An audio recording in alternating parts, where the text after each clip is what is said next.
Kinasuhan ng plunder o pandarambong ang aktres at public servant na si Angelica de la Cruz sa Office of the Ombudsman kamakailan.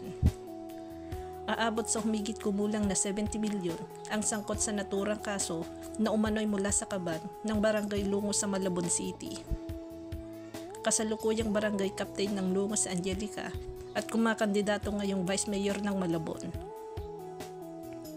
Bukod sa plunder, kinasuhan din ng aktres ng 62 counts of malversation of public funds o paglabag sa Article 217 of the Revised Penal Code. 18 counts of failure to render accounts o paglabag sa Article 218 ng Revised Penal Code.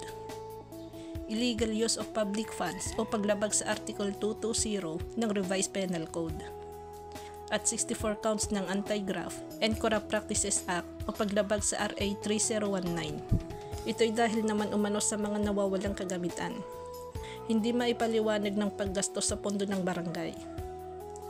Nahaharap din ngayon sa reklamong administratibo sa Angelica dahil sa umano'y pagpapabaya sa kanyang trabaho bilang barangay captain at pag-absent na walang office leave. Bukod sa aktres, damay din sa kaso ang kanyang barangay kagawad na kapatid na si Eri na sinampahan ng reklamong grave misconduct. Sinagot agad ni Angelica ang mga akusasyon sa kanya sa pamamagitan ng Facebook na anya'y politically motivated. Post ng aktres, grabe talaga ang politics. Pag hindi nila nakuha ang gusto nila, sasiraan, next step, kakasuhan ka naman nila. Baka sa susunod niyan, ipapatay niyo ako anya.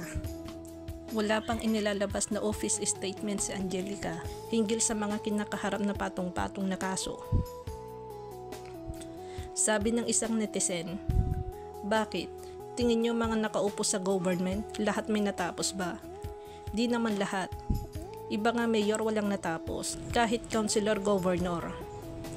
Experience lang iba, pero yung iba naman matino. Yung iba kurakot. Di na maalis yan sa bansa natin.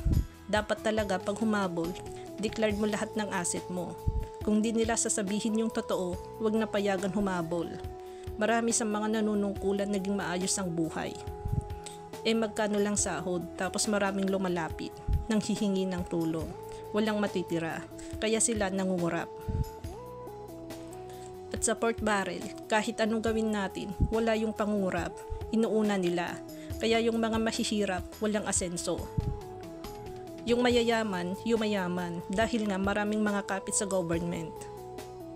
Kahit illegal na yung gawain nila, tayong mahihirap wala, lalong binabaon sa hirap, walang trabaho. Para sa mga may edad na, walang bahay na sarili. Walang kakayahang mapag-aral ang anak sa college dahil mahal at hindi kaya.